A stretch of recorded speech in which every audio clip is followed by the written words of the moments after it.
How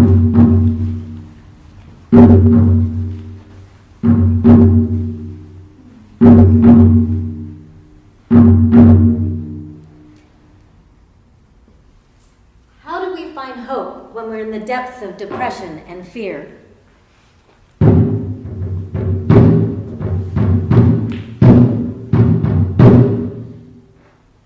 To be or not to be, that is the question.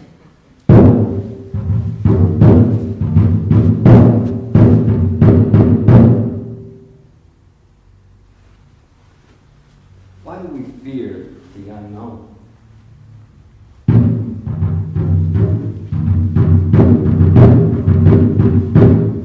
By any means necessary, we shall conquer these fears.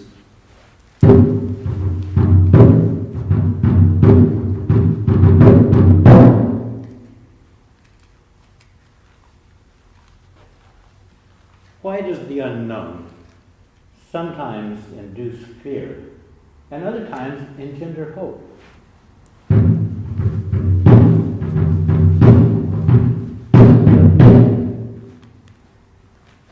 I have heard my daughter say, she has often dreamed of unpleasantness and waked herself with laughter.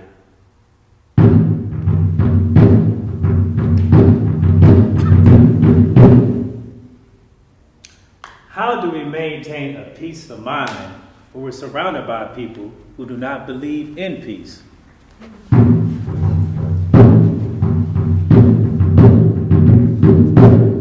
I once heard a wise man say that the strong man is not the man who can knock another man down with his fist, but one who can remain peaceful even while he is angry.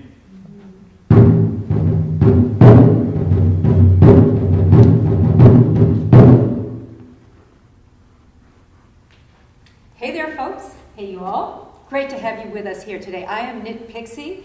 I'm the host of, I need to check my notes for this, the RCTTSJTT, Returned Citizens Theater Troupe Social Justice Think Tank. Round of applause, please. For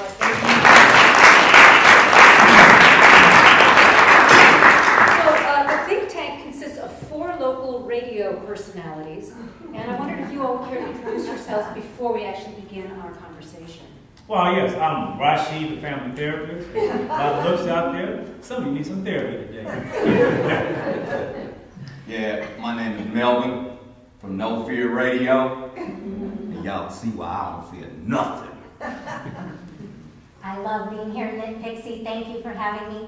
I'm Lucy Love. This is Lucy Love Radio. All love radio, all the time. Thank you, Ms. Pixie. My name's Clem, and y'all may know me. In fact, all y'all may know me from Honky Tonk Radio. Well, great. Thank you for those introductions. So for you all, to bring you into the loop, our guests have been thinking on a burning question that troubles all of us from time to time: our relationship to the unknown.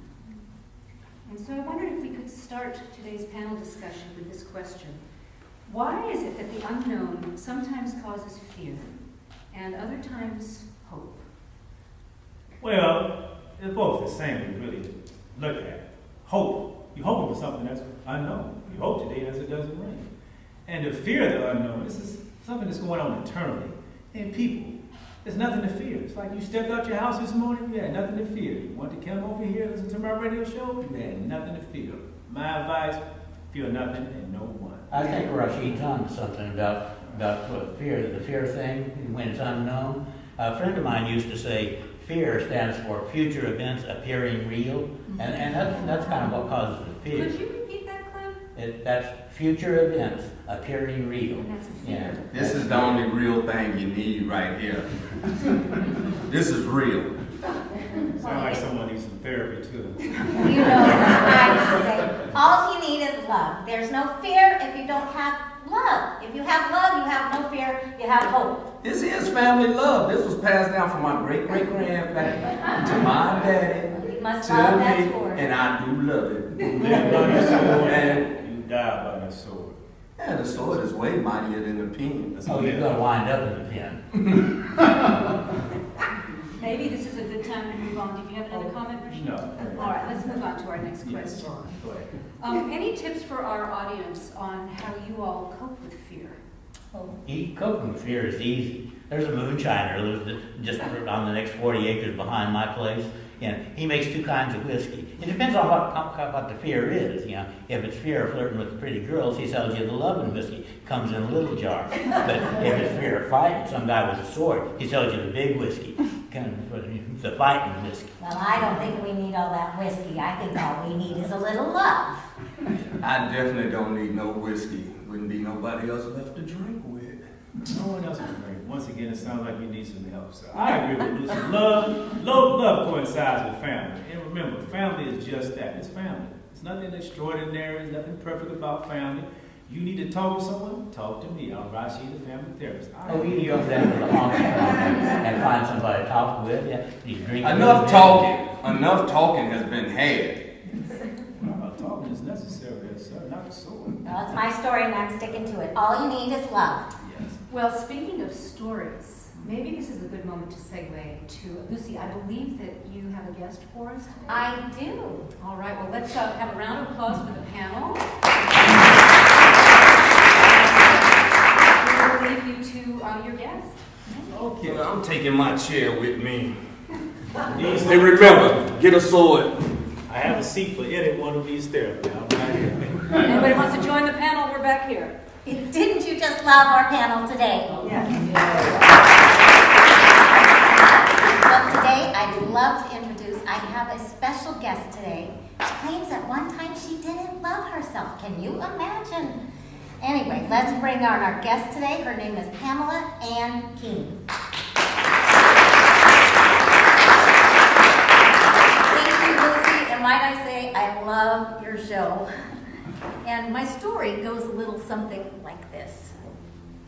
When I was 4, my parents would get divorced, and it would be the first heartbreak that I would know.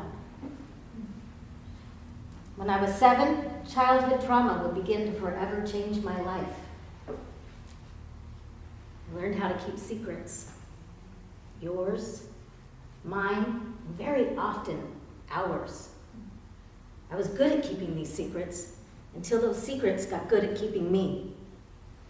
They say you're only as sick as your secrets, and believe me, I was sick. And they say your secrets can take you out. Oh, mine did. You learn how to keep these secrets by numbing them. I did this from age 13 to 47. 34 years of my life. Till I could take no more. The prison sentence I was about to get was nothing compared to the prison I kept myself in. I got you, Pamela, and you are so depressed. You're so joyous. You're desperate, You are so resourceful. defeated, You are so triumphant. full of fear, You are fearless. hopeless. You are hopeful.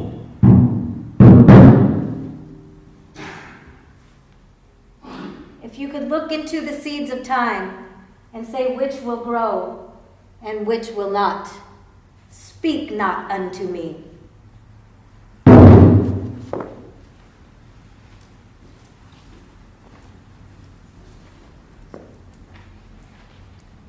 Dad, they gave me 9 years. This is a fear I've never known. I'm going to prison. I'm going to prison. I'm going to prison.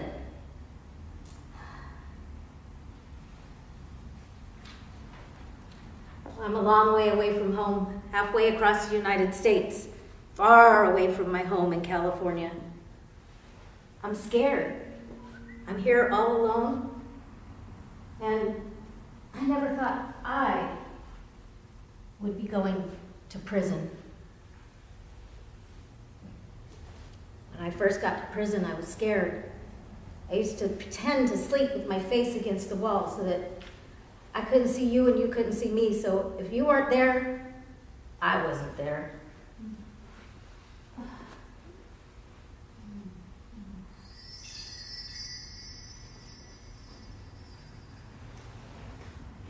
But you know, one good thing came out of going to prison.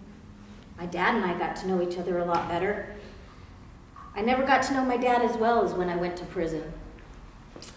We started talking regularly on the phone. We had weekly phone calls, and those phone calls were so important to me.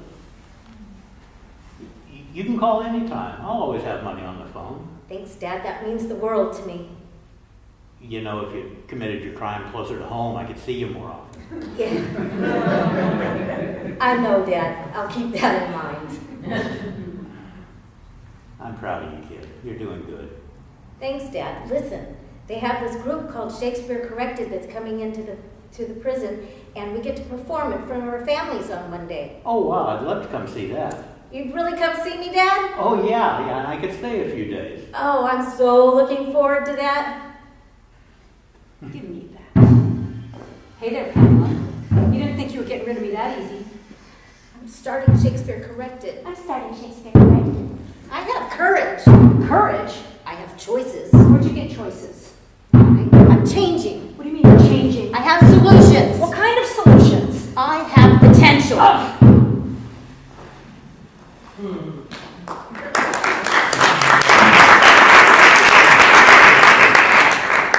Shakespeare Corrected gave me back my confidence. It gave me hope. I learned to trust my feelings for the first time. First time I saw my dad in 3 years, I was out in the audience. Gave me a boost of confidence to see him there. It was like a sense of normalcy in a place that just wasn't so normal. I wanted to do my best.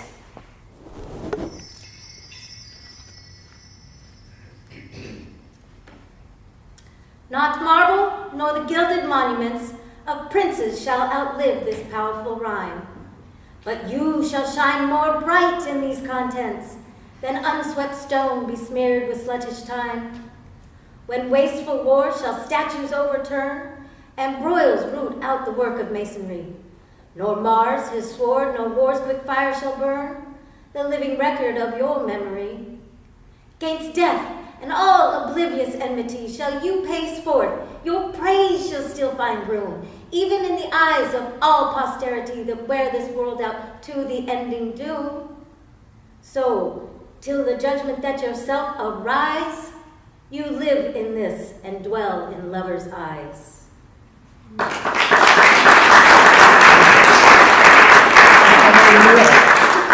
Dad, you came all the way from California. What'd you think? Oh, God, that was impressive. I was so impressed by what I saw. It's so gratifying to see you so productive and positive.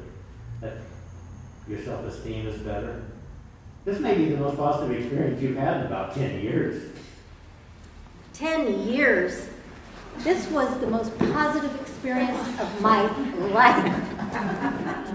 I may have made some bad life choices, but those choices made me who I am today. And I am not my crime.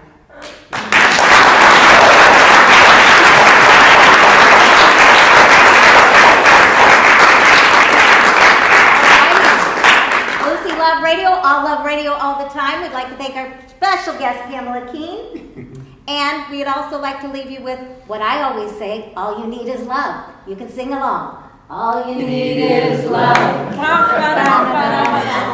All you need is love.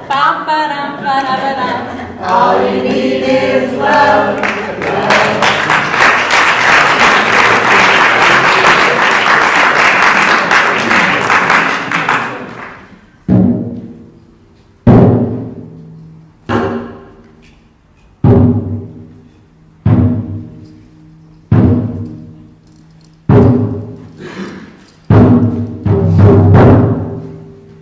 The sentence has been handed down. I'm through with the courts now. I'm California Youth Authority bound. You should have heard what that judge had to say as she reluctantly sentenced me to CYA, where I will stay until my 25th birthday. But for now, I gotta go down to this bullpen and deal with this deputy who doesn't have a friend.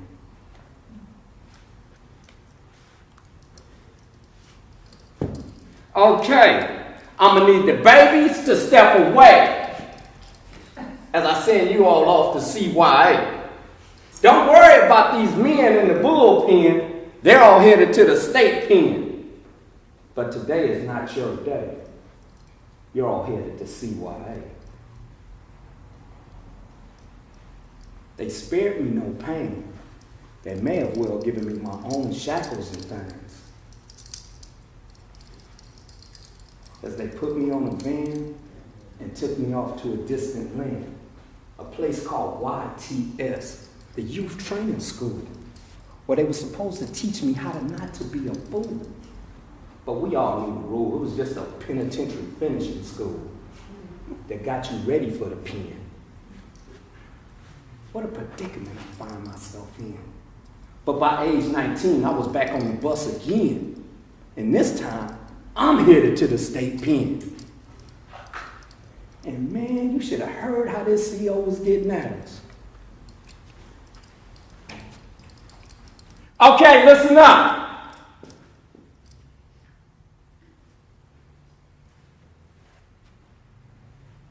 When I'm doing this, you're doing this. Do I make myself clear? I'm gonna need you to move over to this seat right here. Be quick about it, lady. Don't you play with me.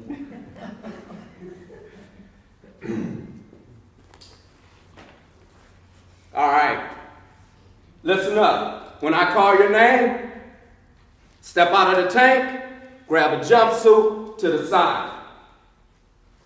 Jumpsuit over here. Okay? Williams! Be quick about it, Williams.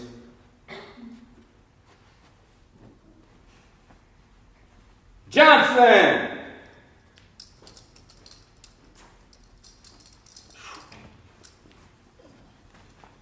Hey, Johnson, right here, in front. As long as you are in the California Department of Corrections, don't you ever walk behind me. Do I make myself clear? Yes. Get your ass over there. Wine stop! Come on, Weinstock, you got a damn A number. You know the rules. You've been through this rodeo before. I'm gonna fuck this kid's name up. Cyprin, Superior, Slipperin. That you, baby gangster? One of these fucking white rejects. Get your jumpsuit. All right. Okay, listen up. I know you were all told that this bus was going to DBI. No. This bus is going to San Quentin. Hey, don't be so damn happy about it. All right, I have a few rules. One, there's absolutely, positively, unequivocally no talking on my bus. Two, there'll be no deuces on my bus. Fucking gangbanging on me? Talking about no deuces for? I'm a trike. Oh, he doesn't want us to take a dump on this bus. So you got your property. If I hear every one of you ask me, where's my property? Do I have my property? Is my property got a phone? You won't see that shit for 6 months. Do I make myself clear? You have any business to handle? All right, let's load this damn bus up. Williams! Johnson! Weinstock! All right, come on, baby gangster.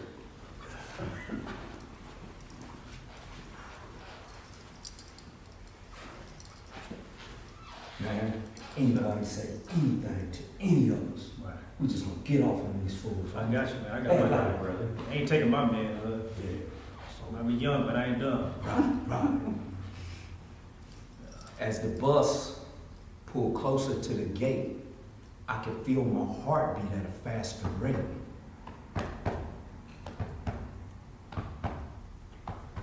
As the bus pulled onto the yard, I'm looking out the window and everybody's looking hard. Even the guard in the tower with that Mini 14 ready to shower anybody who made a false move. The bus pulled up. We all stood up. They unloaded us off the bus according to our situations.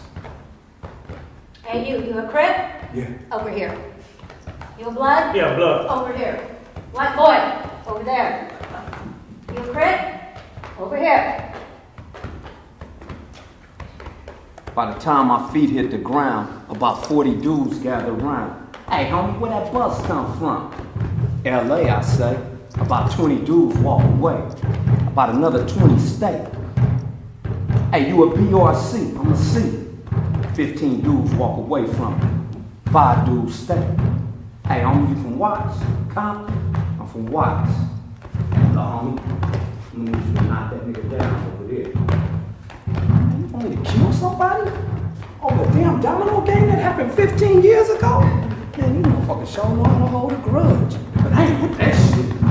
Fuck that. I gotta get the fuck out of this shit. What if I just... No, motherfucker, you kill him. If that's your damn thing, that ain't mine. I don't know nothing about that shit. That shit worked.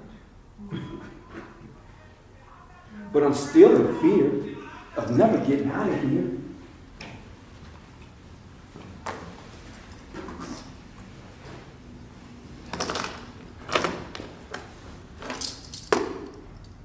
I'm just a few days in of this 26-year life sentence.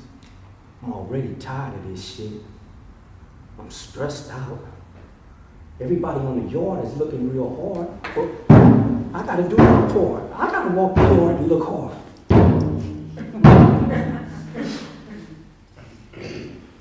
But at night when I'm in that cell, I'm gonna cry like hell, and ain't nobody gonna be able to tell.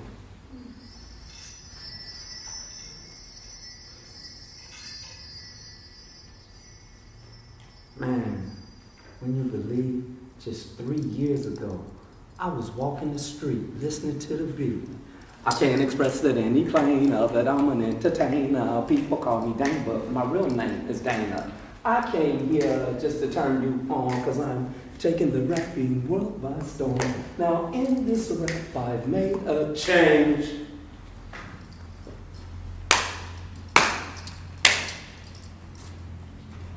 Now I'm sitting in prison in these shackles and chains.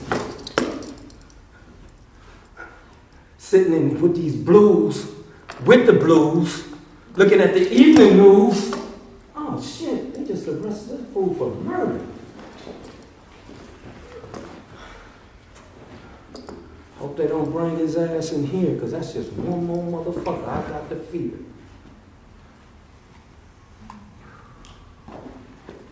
You know, it was fear that got me here.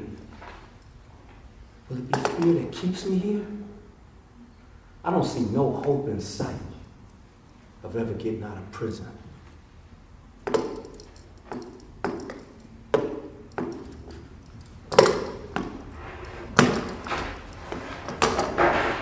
All I have is this mask. Will this mask protect me?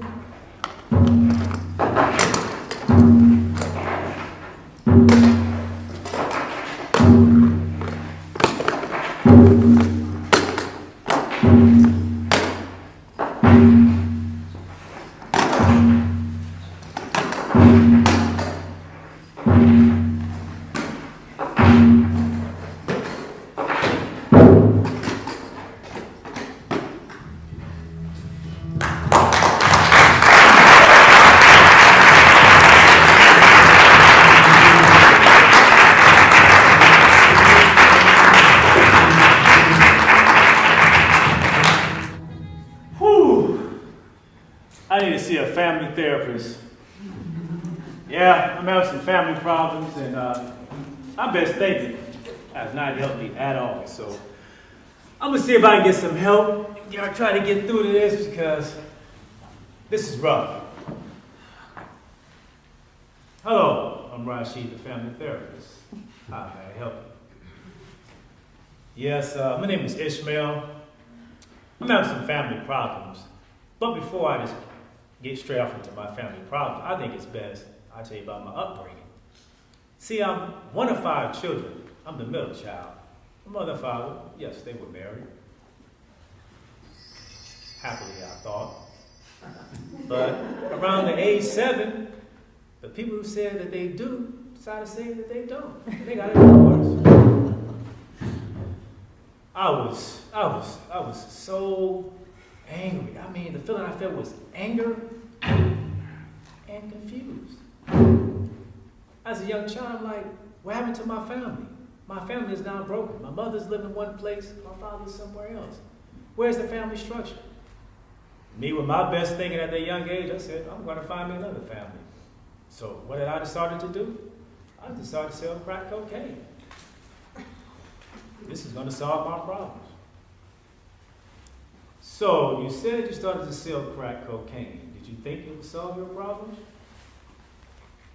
No, not solve that problem, but solve a problem. So I continued to sell drugs until 2 guys tried to rob me at the age of 18. And I murdered both of them. Now I was on my way to California Youth Authority. And while in the Youth Authority, hey, I had everyone to blame. It was my family reason why I was there. I continued to sell drugs in the Youth Authority. I got the quarter pieces. What you need an ounce? You don't want none? I got a cap of weed. You need a cap? I need them 50s.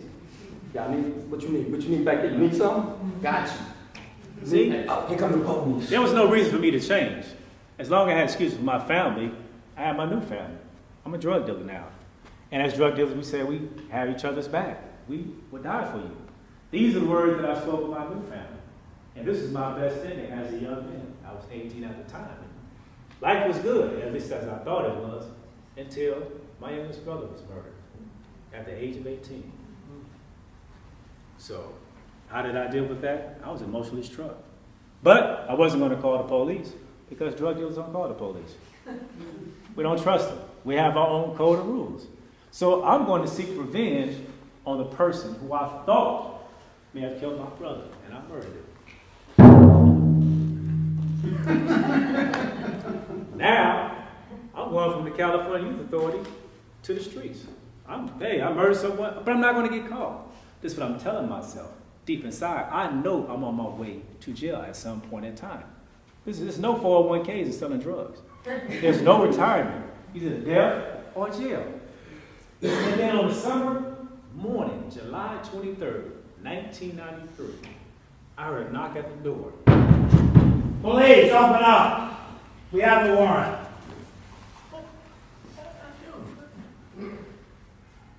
Oh God, I can't bear to lose another son. Who's going to help me raise this child? Who's gonna show me how to throw a football? As I was laying outside my apartment room, my mother sat on the right side of my door. I could not look at her. My son, I figured, hey, I'm never going to see him alive on the streets ever again. My mother just lost a child in May of 1993, her youngest baby. And here I was, heading off to prison. And I'm thinking, I may never see these people alive again. I'm facing a murder charge. I was devastated. And then when I was found guilty, I was 21 years old, sentenced to 24 years to life in prison.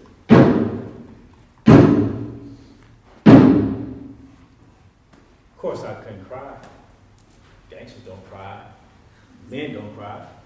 I chose my place to cry in the shower. Let the water run, and I cried.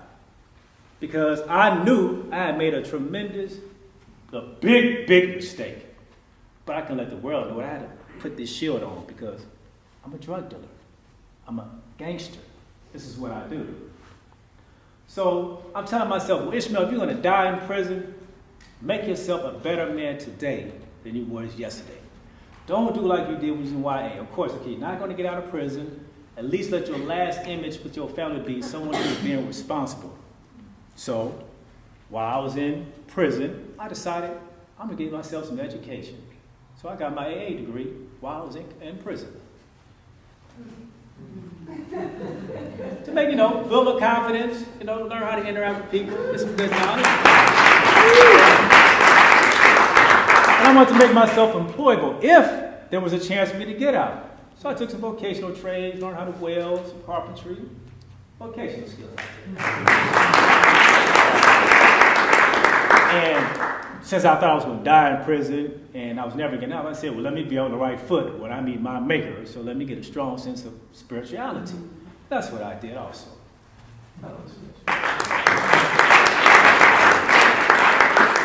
And to deal with all my distorted thinking, with blaming my family for all my problems and my neighborhood, I said, let me get some self-help to help myself, because I needed some help. Help was not coming from nowhere else. It started within. And this when I started to, mature as a young man. I said, okay, well now, if and when you do get out, at least you be prepared. You're not the same person. So now I'm given an opportunity where I'm going to be appearing in front of the parole board. These are the people who, with a quick decision, can say yes or no. Remember, I got spirituality, got vocational trades. I'm ready. I'm the full package. At least I think. I know for certain I'm not the same person I used to be. So, me being having my first chance going in front of the parole board, first 2 chances, I'd say, I had high expectations, as well as my family did too. 20 years in, I'm ready to come home now. I'm a changed person. But the first 2 times I went to the parole board, it was not favorable. I was devastated. My mother even started, she actually gave up. She made a statement, she said, well, maybe prison is the best place for you. I'm like, prison, the best place for me? I could see from her point of view, she lost 1 child, to get murdered, another guy. She may thought I was going to fall back into the same lifestyle I did when I got out the youth authority, go back to selling drugs. But I didn't give up. I kept on being the same person who I was, bettering myself. So the 3rd time I went to the parole board was October 31st, 2007, in front of the parole board. And they said yes. I was so happy. I cried. Yes, I cried. I cried. And my family, my mother, who I thought I'd never see again. I wanted her to be the first one that I called, her and my son. And I did, because these are the 2 people I thought I'd never see again. So I called her, and we talked, and she cried. I said, Mama, I'm coming home. And February 1st, 2018, I would come home. And they had planned this big dinner for me, my family. They were supposed to have, this is my coming home. This is like the rebirth of me coming home. But I was in for a surprise. It was my family, and this is my dinner, my welcome home dinner. And I was to see my family together for the first time in 24 years. Oh, yes. How's the meal, son? Oh, it's fine, Mother. Thank you.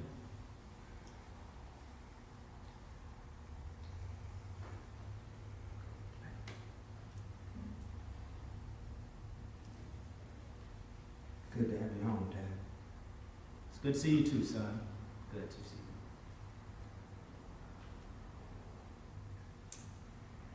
How is this for you? Well, it's family. It's all right. Mm-hmm.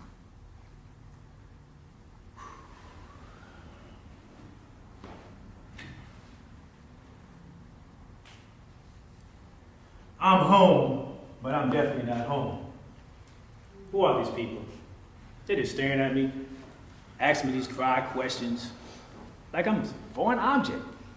Like, I've been going 24 years. We talked about this for years. I can't wait till you to come home. Can't wait. Now I'm home, and they're looking at me like I'm the new alien that fell off the planet. But what I have to remember is I was gone for 24 years, and during that time, they was doing time with me. They were emotionally affected. The mental trauma that I suffered, they suffered as well. They didn't know me, and I didn't know them. We had to relearn each other once again. So my expectations of having this flowery reception and that the family was dysfunctional, it was my own thinking. I had to change that. So when Mother's Day came around, I said, well, I'm going to get together with my family. I'm just going to accept my family for who they are, because that's what family is.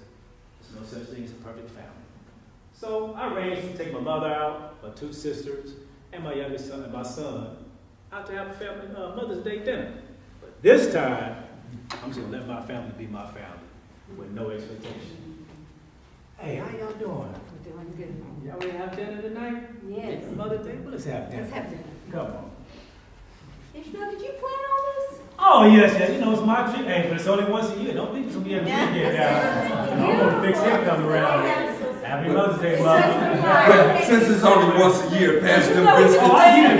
Hey, brother. And you see, that's family. You just have to let whoever your family members are, just let them be family. Don't put any titles, expectations other than love. Love them for who they are, because we are family.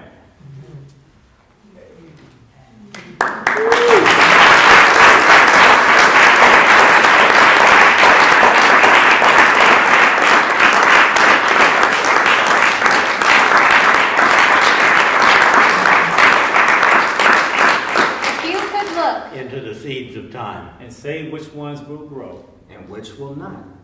Speak not unto me.